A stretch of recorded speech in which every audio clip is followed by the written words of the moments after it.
This is going to be one of my most important videos that I've ever produced. This is about bad faith Fauci and a system that's working against you.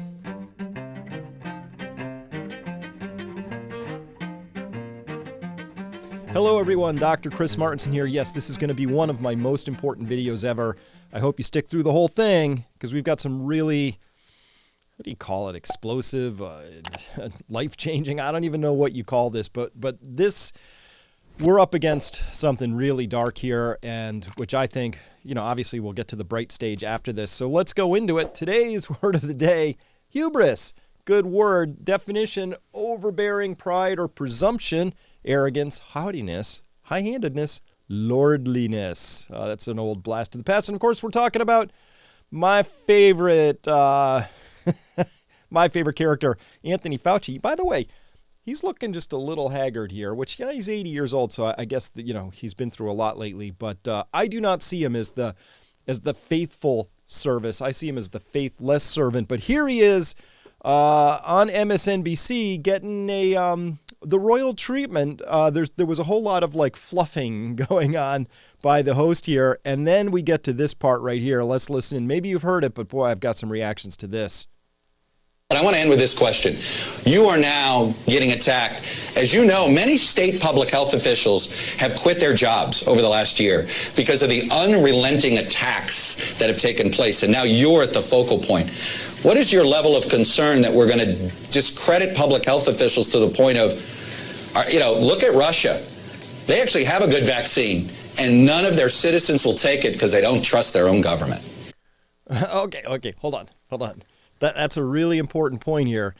It's actually really critical that when people lose faith in their organizations, their prime government bodies, the institutions of their country, say it be those colleges, universities, or the CDC or whatever, that's a really bad moment right there, and you shouldn't lose faith in those institutions. And that's really what this episode is about how it's perfectly legitimate to be losing faith in these institutions. So no, we don't want to become Russia in this story, but we're becoming Russia, at least in no small measure because of the response that Mr. Fauci gives right here. So let's tune in.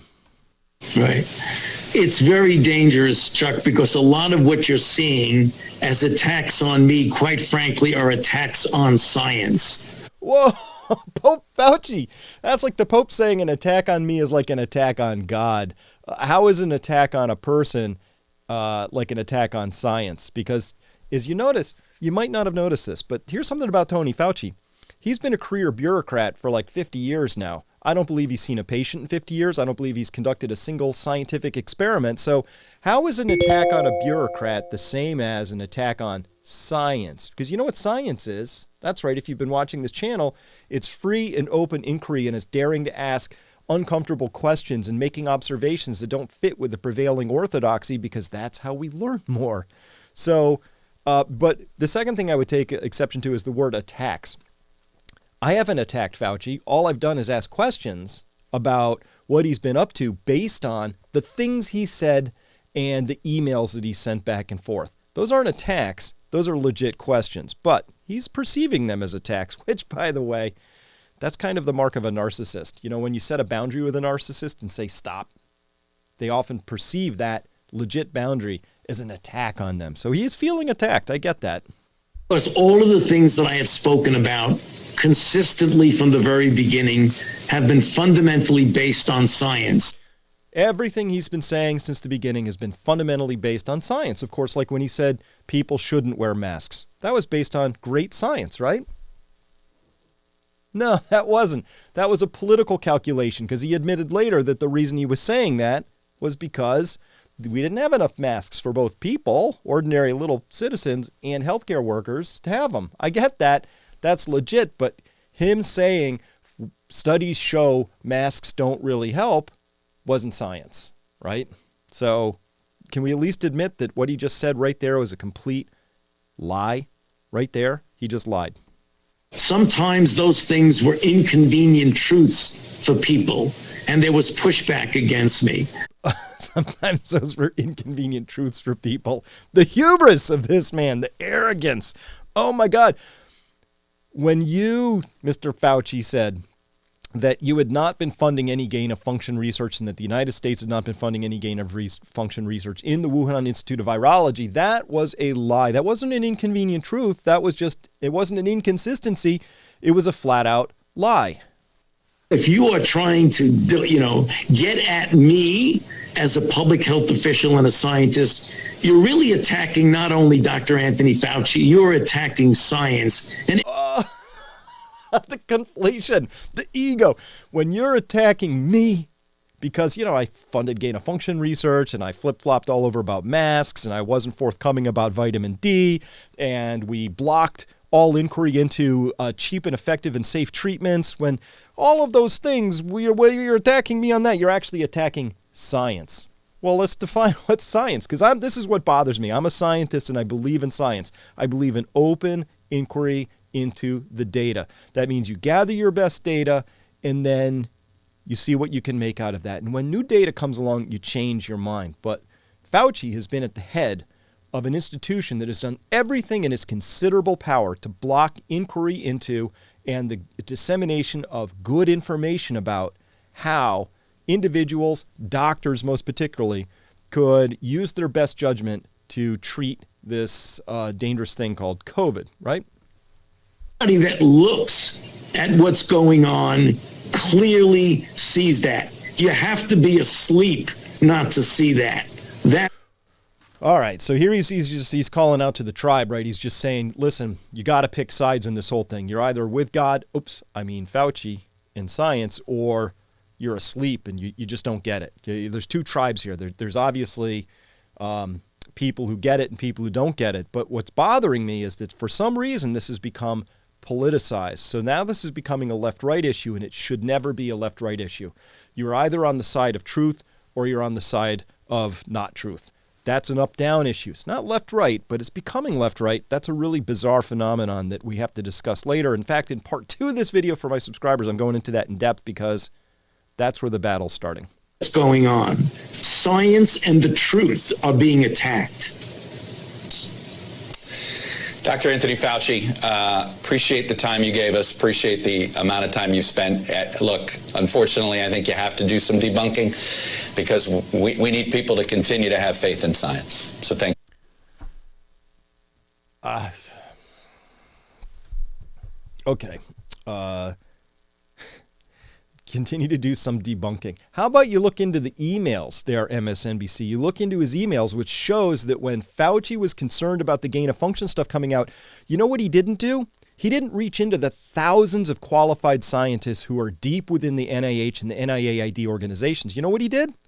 He sent out some emergency emails and organized something with an outside set of organizations and outside virologists.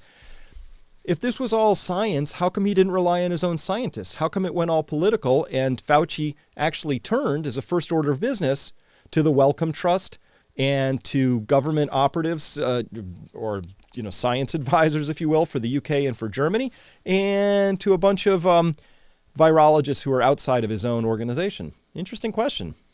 Maybe we should look into that one. So let's go a little further because this is just so arrogant. When you're attacking science, you're attacking me. Or when you're attacking me, you're attacking science. Come on. That's just ridiculous. So, this whole idea of hubris, this actually comes as a Greek term. And so when we look at what the Greeks did, I think they did a pretty good job here. The ancient Greeks, they were onto a lot of things. They were pretty good. So the background is the ancient Greeks considered hubris a really dangerous character flaw, capable of provoking the wrath of gods. In classical Greek tragedy, hubris was often a fatal shortcoming that brought about the fall of the tragic hero. We can only hope, because I got to tell you, I can't think of anybody who's done more damage to this nation by funding gain-of-function research than Tony Fauci. It's just astonishing what there's crimes have been committed here that are astonishingly bad. Typically overconfidence here, I'm reading, led to the hero to attempt to overstep the boundaries of human limitations, like funding gain-of-function research, and assume a godlike status. Hey, I'll decide what's worth the risk. All you people out there, we decide. We're the scientists. We decide. And when they do that, and the gods inevitably humbled the offender with a sharp reminder of his or her mortality. Oh, I don't know, by having an escaped virus from a lab that rampages about and causes a lot of mortality. I think that's what we're up to here. All right, let's carry on. I am the science. I am the science, right? This is like, are we really living in the world I think we're living in right now? Because this is getting pretty insane, and I just don't understand how there's even two ways to look at this at this point, because there's really only one, and it's by the data. And by the way, there are so many reasons today to be losing faith in our institutions, and I agree with the host. We wouldn't want to go down the path of a country, and this is why I care about this so deeply. When your population loses its faith in its institutions, bad things happen.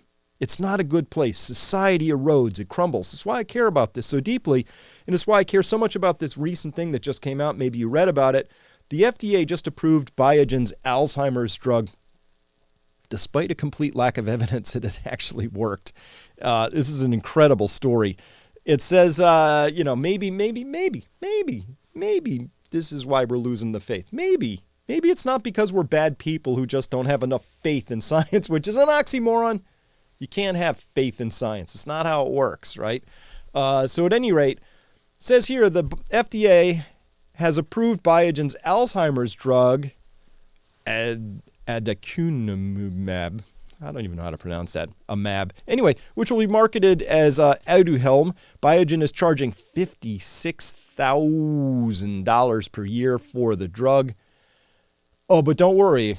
The insurance companies will pick up most of that. Pay no attention to the fact that your insurance policy will be going up 14% next year. All right? That's how that works. Like, oh, insurance pays for it. No. Pretty sure I end up paying for that, and you end up paying for that.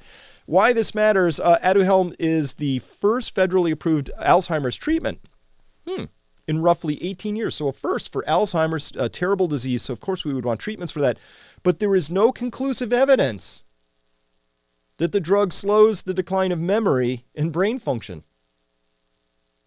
Isn't that the point of, I thought that's what Alzheimer's was. So the drug works for Alzheimer's. It just doesn't actually slow the decline of memory and loss and brain function. Drilling down, the FDA issued an accelerated approval. This is an accelerated approval. This thing's so important. We got to get it out right away. It's an IV drug. It has to be administered in a doctor's office. Comes with official warnings of, brain swelling, bleeding, brain bleeding. Accelerated approval requires Biogen to conduct a post-approval confirmatory trial to test whether the drug actually shows any benefits, cognitive benefits in this case. Post-approval confirmatory trial. Wouldn't you want that to be the pre-approval? I might not be familiar with the whole drug approval process. I would kind of think you'd want to show benefit first and market it second. But in this case, they switched that around a little bit. In green, quote, if the confirmatory trial does not verify the drug's anticipated clinical benefit according to the FDA, the agency and drug company could pull the drug from market. Bet they won't. I know how this game works. Once those things are out on the market, they tend to stay there. Finally, yes, but Biogen will still be able to sell Aduhelm while the confirmatory trial is ongoing. What happened here? How is this even possible that a drug was approved in an accelerated approval program by the FDA? How do I have faith in the system? Well, it turned out that immediately the FDA has both an internal panel, and then they have these advisory panels of experts who they bring in to, as part of the review process, to look over all the data. And by the way, a submission for something like this has a stack of paper like this deep, trial after trial, safety data, tox data, you name it, right? So this expert panel wades through all of that, and then they weigh in on it. And it says here, following the FDA's polarizing, that's a word, authorization of the Alzheimer therapy Aduhelm on Monday, a member of that committee has resigned in protest. Now that's integrity. I love seeing this. This was neurologist Joel Perlmutter of Washington University in St. Louis, a member of that expert panel, said, due to this ruling by the FDA without further discussion of our advisory committee, I'm out of here, he says. Way to go, Joel. Awesome. The advisory committee, which convened in November, couldn't have been more openly skeptical of the drug. 10 of the 11 panelists. 10 of the 11 panelists found there was not enough evidence to show it could slow cognitive decline. The 11th voted uncertain. 10 out of 11. That's kind of how many out of the 11 said, this thing looks like it shows some sort of benefit. That'd be a goose egg. That's the big zero. So when we go and we think about how, when we think about this whole idea that we're losing faith, it's just terrible. We don't want to become Russia. Well, you know how you become Russia and people have no faith in their ruling authorities and their medical authorities? It's because of crap like this. Full stop. And by the way, it goes a little bit further than that. So it turns out that another person actually resigned as well. Kesselheim here, and he said the Aldehelm decision was probably the worst drug approval decision in recent U.S. history. It's a pretty bad one, particularly because, let's carry this story forward. It turns out that there's a third member that actually resigned from this whole thing as well. And so we heard about Kesselhelm there, and let's see. Kesselhelm said, my rationale was that the FDA needs to reevaluate how it solicits and uses the advisory committees, because I didn't think that the firm recommendations from the committee in this case, firm recommendations, were appropriately integrated into the decision-making process. That's a very polite way, Professor Aaron Kesselheim, very, very polite way of saying they completely ignored us. We were a show panel. We were just this dressed up show panel. Didn't matter. The FDA was going to make whatever decision it wanted to make, which, by the way, again, went the direction of a very expensive treatment, $56,000 a year. How did this get normalized? We hear about things like this all the time now. Drug treatments that cost $50, $60, $70, $80, $130,000 for a treatment dose or for a single year. How did that even become a thing? How is that even remotely? What kind of a country does that to itself? You know what? Other countries don't have those drug pricings. It's kind of just the United States. These are self-inflicted wounds, but back all the way up. I don't know, Tony, people are losing faith in you. That means they're losing faith in science. No, we're losing faith in the institutions that are supposed to be conducting the science. There's a distinction there that's not that hard to figure out. As well, we had a third person who, David Notman, he resigned as well. So 3 people on the committee said, I'm out. They tapped out on this whole thing because it was just too disgusting of a process. So congrats to all those people who used their integrity to bail out of a system that's fundamentally lacking in all integrity and about which you can have almost no faith. But you know where I lost my faith in the FDA? You want to know where that happened? It happened because when we saw Remdesivir, which is also called Veklury, it's that Gilead product, that thing got greased right through too. That had the accelerated approval. Woohoo! They snuck that one right through. And that was on that was early on, it had emergency use authorization. But then on October 22nd, 2020, the FDA fully approved Veklury or Remdesivir for use in adults and pediatric patients 12 years of age or older and weighing at least 40 kilos for the treatment of COVID-19 requiring hospitalization. This stuff doesn't work. By that point in time, we'd had all the data we needed. It doesn't work. And in fact, it might even be worse than nothing because it has some serious side effects, kidney damage, all kinds of stuff, right?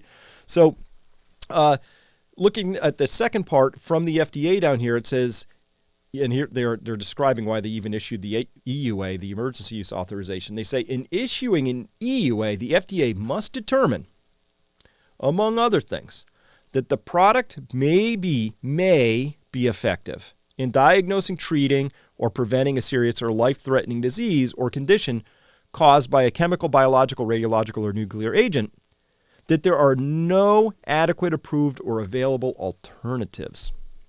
That's all they have to do for an EUA is say there's nothing else we can use and this stuff may be effective. Now, if you've been watching this show for a while, you know that we were surfacing over and over again a lot of different things that were proven to be effective.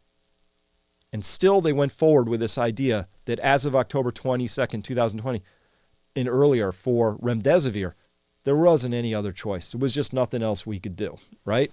So compared to this stuff, which I still can't openly say this name. I can't. Other people can on YouTube, but I still can't do this right now. This stuff right here.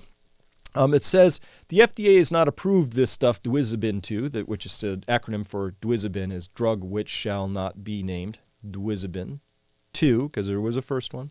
Duizabin 2, for use in treating or preventing COVID-19 in humans, Duizabin 2 tablets are approved at very specific doses for some parasitic worms.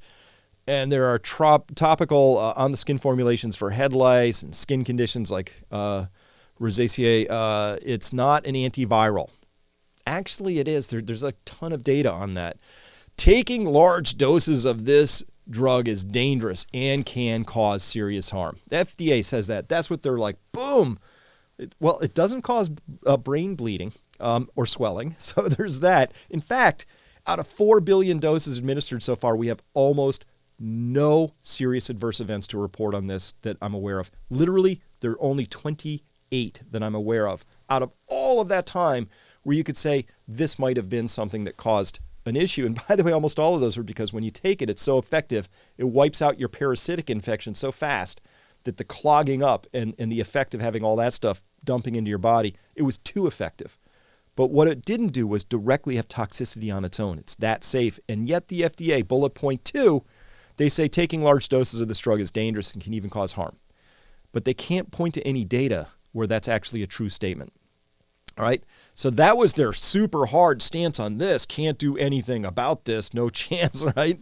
And meanwhile, this other stuff, which has no effect and causes brain bleeding, they're like, oh yeah, let's grease that stuff right through. That's all fine. By the way, you might not have known this, but water is dangerous in high doses. And it turns out, let me get my little drawing tool out here because we're just going to do this real quick. So it turns out, overhydration, that happens when a person drinks more water than their kidneys can get rid of via urine in time. And according to all their studies down here, the kidneys can eliminate about a liter of substance every hour to avoid this thing called hyponatremia. Hypo means too little. Na in that is sodium in this case. That's what happens. You drink too much water, your blood becomes too dilute. You have too little sodium in your circulating volume of fluid. It's called hyponatremia. So it's important not to outpace the kidneys. So it turns out that if a person drinks 3 to 4 liters of water in a short period of time, that's dangerous. That's where people die from this all the time. So if you can drink 1 liter, but 3 to 4 is too much. So let's just do a little quick math on that then. Let's do this. Turns out water 2 to 4 times the normal amount is considered dangerous, but in Duizabin 2, you can take up to 10 times the actual dose that people are typically taking, and everything's A-okay. So that means, by this logic, Duizabin 2 is actually safer than water. How about that? So, but that was something that the FDA had to take a real hard line about. But I want to turn back to my favorite person who is causing people to potentially lose faith in the system because of stuff like this. This was breaking news that came out. Here's what they did. They were running the Remdesivir trials, and they changed them. They broke them halfway through the trial, which is a no-no, and they changed the endpoint on this thing. And then they were so excited by that, they fished through the data and found this one little part where there seemed to be some benefit. But here's how Pope Fauci decided to describe that at the time, with Dr. Birx nodding her head very approvingly in the background. Comparing the Gilead drug Remdesivir with a placebo. The primary endpoint was the time to recovery. That wasn't the primary endpoint when they set the trial up. They changed that. Big no-no. He should have mentioned that. 7 days compared to 15 days. And that's a p-value for the scientists who are listening of 0.001. The reason why we're making the announcement now is something that I believe people don't fully appreciate. Whenever you have clear-cut evidence that a drug works, you have an ethical obligation to immediately let the people who are in the placebo group know so that they could have access. And all of the other trials that are taking place now have a new standard of care. This will be submitted to a peer-reviewed journal and will be peer-reviewed appropriately. You have an ethical duty as a doctor, once you know that a drug or a compound has efficacy, that you have to let people know about it. I agree with that. That's actually true. It turns out that over time we found out that this was actually not good science, and it doesn't really have an effect. In fact, the WHO removed remdesivir from its list of things that they promote for the treatment of COVID. So it's actually not. It doesn't really help. But they moved the primary endpoints. In fact, it was a big scandal at the time, but only for people paying attention. This is from the Washington Post, which is usually very favorable to these things. This is back from May of 2020. It says government researchers changed the metric, or that's the endpoint of the study, to measure coronavirus drug remdesivir during clinical trial. Quote, government clinical trial investigators changed the primary metric or endpoint for measuring the success of Gilead's experimental drug remdesivir as a coronavirus treatment 2 weeks before Tony Fauci's announcement that the drug would be the new standard of care. So they're running the trial, they break it open, they peer through it for some sort of a signal. The primary endpoint used to be death, because that's kind of what you care about in this story a lot, right? That was the primary endpoint. It didn't have any impact on death. So they dialed it back and they said, is there anything in here we can find as a signal? In fact, they did. They were giving us 5-day and 10-day doses. The 10-day, there was no positive signal anywhere in there. But within the 5-day window, they found that there were 3 different bands of people getting different flows of oxygen, because the more sick you are, the more oxygen you need. The early and the outer band, there was no signal, no statistical significance. So they found this one little data point in the middle. If you were on a 5-day course but not a 10-day course, you were getting this much oxygen, but not that much, not that little. In there, they fished around till they found some data in there that worked. Quote, instead of counting how many people taking the drug were kept alive on ventilators or died, among other measures, the National Institute of Allergy and Infectious Diseases said it would judge the drug primarily on a different outcome: how long it took surviving patients to recover. That's such a no-no. By the way, this also got emergency use authorization by the NIH treatment panel.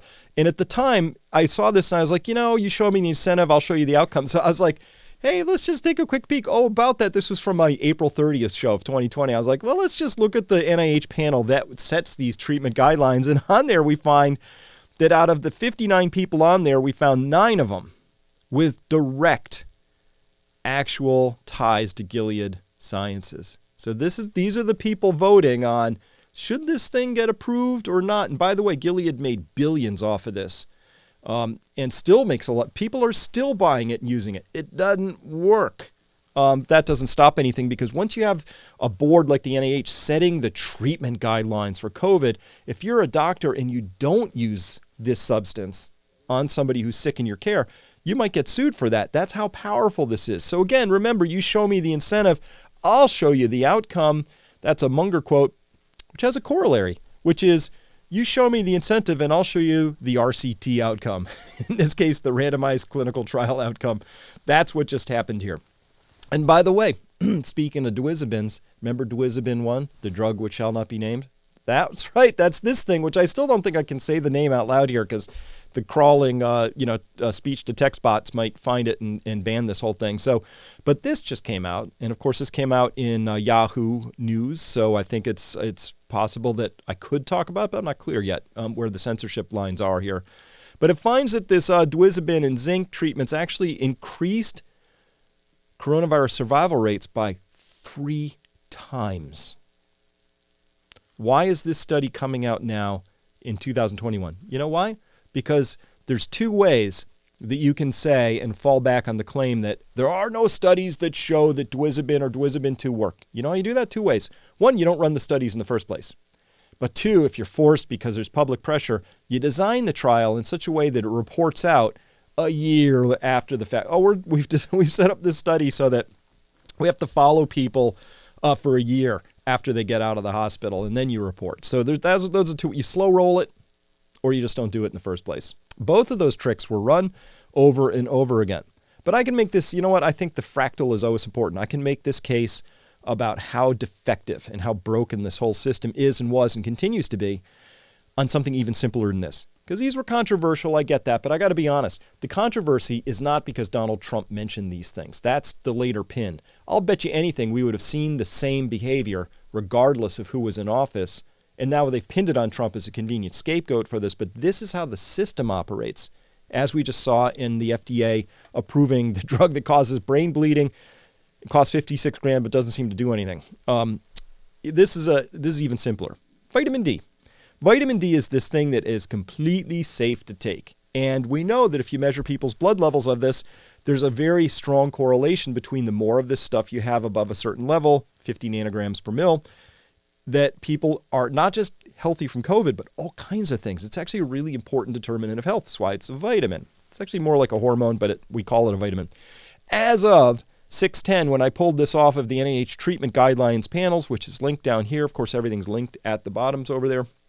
Their recommendation is they say there are insufficient data to recommend either for or against the use of vitamin D for the prevention or treatment of COVID-19. But for months and months, for over a year, we've been covering this. Not only are there sufficient data, but it's robust as can be. In fact, here's a study that just came out in University of Chicago Medicine, which says study suggests, that's how scientists phrase these things. They say suggests, they don't say shows, because they have to be more cautious than that. Study suggests high vitamin D levels may, here's one of those softening words again, may protect against COVID-19, especially for black people. And that makes a lot of sense, of course, because a lot of melanin in the skin blocks the UV rays from the sun. The UV rays are how you make vitamin D naturally in your own body. So, of course, that makes a lot of sense. So let me get my drawing tool back out here again. It says a new research study at the University of Chicago Medicine has found that when it comes to COVID-19, having vitamin D levels above those traditionally considered sufficient may lower the risk of infection, especially for black people. The study, continuing on here, published in Journal of American Medicine, JAMA Open Network on March 19th, retrospectively examined the relationship between vitamin D levels and likelihood of testing positive for COVID-19. Of course, testing positive is a first step in the process of maybe getting sicker or going to the hospital. So you want to see that first thing. It says here, while levels of 30 nanograms per mil or more are usually considered sufficient, the authors found that black individuals who had levels of 30 to 40 nanograms per mil had 2.6 times higher risk of testing positive for COVID-19 than people with levels of 40 nanograms per mil or higher or greater. I'm going to say we have other data that says 40 is good, 50 is better. Below 17, very, very bad for people. So 2.6 times higher risk of testing positive. And of course, this means that there's a very strong racial component for this for people who have melanistic skin. The darker your skin, the more you're going to want to supplement with vitamin D, especially above certain latitudes where you're getting less sun. This is well known. And again, as of 6/10/21, the NIH treatment panel is saying insufficient data either for or against. By the way, what would be you should be running this as cost benefit. So what's the cost? What would it cost? Well, vitamin D is super cheap. I mean, cost from a dollar standpoint, but what's the risk of taking this? Almost nothing. If you have enough vitamin D in your system, the risk is stronger bones and better skin. I don't know, getting sick less. Those are the risks. And then the benefits, though, include not catching COVID in the first place and having a much better COVID outcome over the long run and far fewer people dying. That's what we know about vitamin D. So how is it we have a system that can't find its way clear to look at the data to come up with a recommendation for this? It's a no-brainer. It's an absolute no-brainer. So how many people from that NIH treatment panel have resigned in protest because of this failure of a recommendation? 0. These people on the NIH treatment panel do not have the integrity of those people we saw who quit and protest over that Biogen announcement, right? So they were on an advisory panel, but I got to tell you, whatever's going on here is completely indefensible. It's indefensible from every possible standpoint that I'm aware of at this point in time. That's why I told you this is a really important episode. We'll see how long it stays up, because I'm actually poking some sharp sticks at people who need to have them poked at them. By the way, let's review this one little piece right here. Oops, I got to get my my pointer back so I can press the play button here. So let's just focus in on this one spot. Think about this statement now as it pertains to vitamin D. The reason why we're making the announcement now is something that I believe people don't fully appreciate. Whenever you have clear-cut evidence that a drug works, you have an ethical obligation to immediately let the people who are in the placebo group know so that they could have access. Well, now that we have data that says that vitamin D is really important and is highly correlated with a much better outcome and fewer incidents of getting sick, the control group, the placebo group in this, are all the people who haven't been advised to take sufficient vitamin D, who have levels of vitamin D that are too low. So according to Tony, there's an ethical duty here, an ethical duty to immediately let these people know. That hasn't happened. So here it is. If you want to take a screenshot, it's all on one page. I want to understand, Tony, does that ethical duty apply to everyone? I don't understand.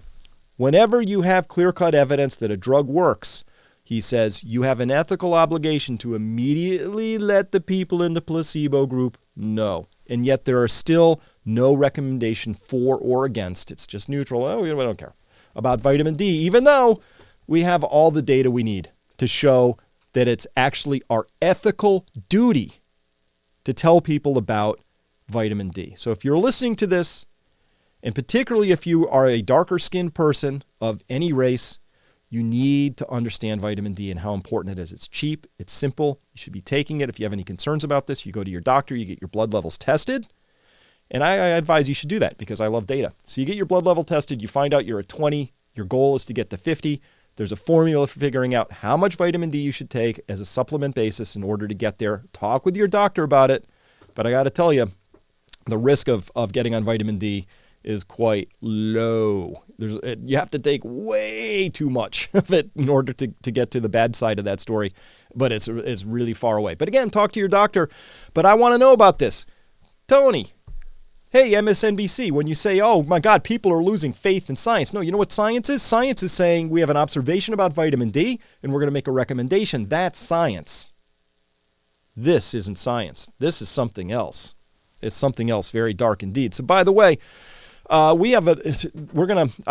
two of this is going to be even, I'm going into much more data about what all this means, but this has huge implications for your life. I believe that there's an enormous shift happening right now that's really important to be aware of. We have this vibrant community of peak prosperity looking into this stuff, talking about it. It's the hive mind. Yeah, I'm a smart guy. We got a bunch of smart guys and gals back there talking about this stuff. And we just, Jim H. here just posted about, these are my two heroes in this story, Doctors Corey and Merrick. Just unbelievable, the level of integrity that they have. If I ever get sick in a serious way with sepsis, these two, my only choices are, I want to go to these two people or other doctors in their network. What I'm raising here is that there are a community of people who are starting to assemble and gel around the idea that there's something really dark afoot, and there are two camps. MSNBC is right. But those camps are people who believe in junk science and who are operating in bad faith Fauci. If you want to believe in that, go for it. I don't want to have faith in my science. I want to have testable, repeatable science, evidence-based science, science conducted with integrity, medicine conducted with integrity, like Doctors Paul, Merrick, and Pierre Corey. Those two, full of integrity. Right? So if you want to come by, if you haven't been to Peak Prosperity before, hey, we have a special offer for you. It's right up. It's right here. Just click this link right here, and that'll take you right there. And we'll put the link down in the description down here. Hey, thanks for listening to this. Share it with everybody. It's really important that we get this message out there. Thank you for listening, and we'll see you next time.